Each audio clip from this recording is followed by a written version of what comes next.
Assalamualaikum warahmatullahi wabarakatuh. Sebelumnya saya ucapkan terima kasih kepada dosen pengampu kita, yaitu Bu Yati Handayani Hidayat, yang sudah mempersilahkan kelompok 1 untuk mempresentasikan materi hari ini.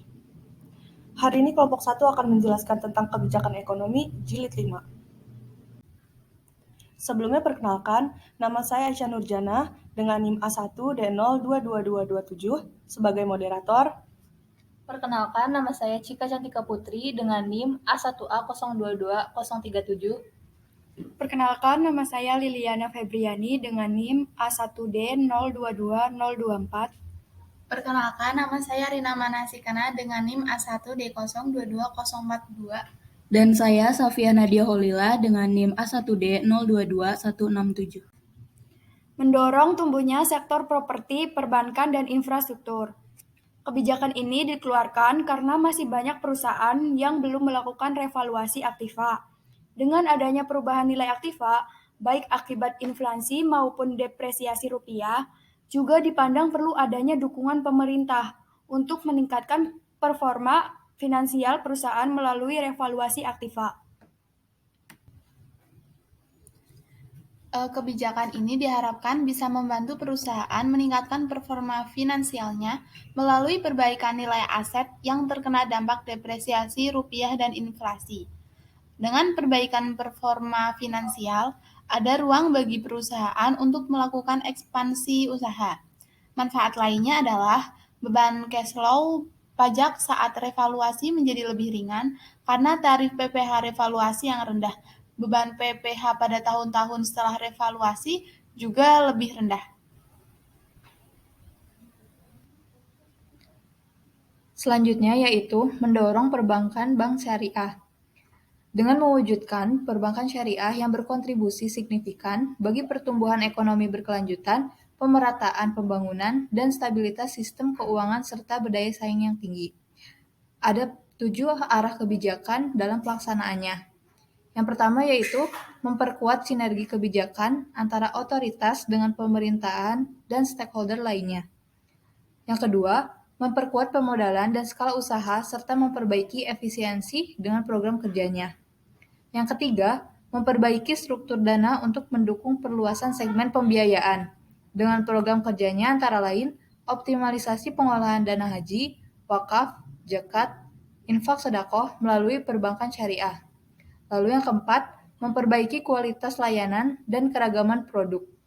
Yang kelima, memperbaiki kuantitas dan kualitas sumber daya manusia dan teknologi informasi serta infrastruktur lainnya. Yang keenam, meningkatkan literasi dan preferensi masyarakat. Lalu yang terakhir, memperkuat serta harmonisasi pengaturan dan pengawasan. Selanjutnya, mempermudah perizinan produk bank syariah. Pasal 1 Ayat 7 Undang-Undang Nomor 21 Tahun 2008 tentang Perbankan Syariah, selanjutnya disebut UU Perbankan Syariah, menyatakan bahwa bank syariah adalah bank yang menjalankan kegiatan usahanya berdasarkan prinsip syariah dan menurut jenisnya terdiri atas bank umum syariah dan bank pembiayaan rakyat syariah. Bank umum syariah adalah bank syariah yang dalam kegiatannya memberikan jasa dalam lalu lintas pembayaran. Sedangkan bank pembiayaan rakyat syariah adalah bank syariah yang dalam kegiatannya tidak memberikan jasa dalam lalu lintas pembayaran.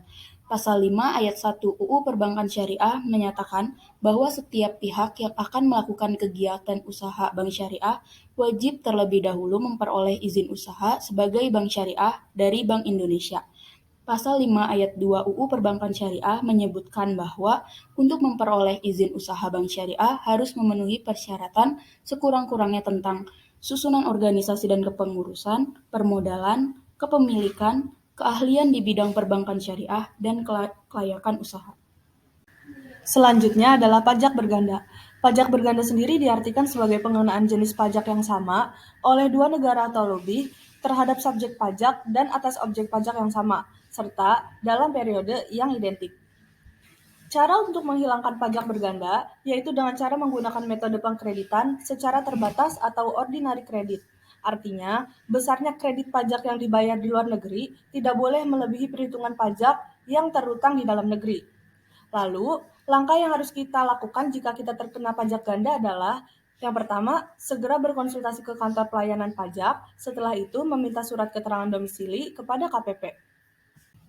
Jadi, kesimpulan pada materi ini yaitu kebijakan ekonomi yang dibuat pemerintah dapat mendorong tumbuhnya sektor properti, perbankan, dan infrastruktur, sehingga strategi yang dibuat pemerintah mampu meningkatkan pendapatan negara.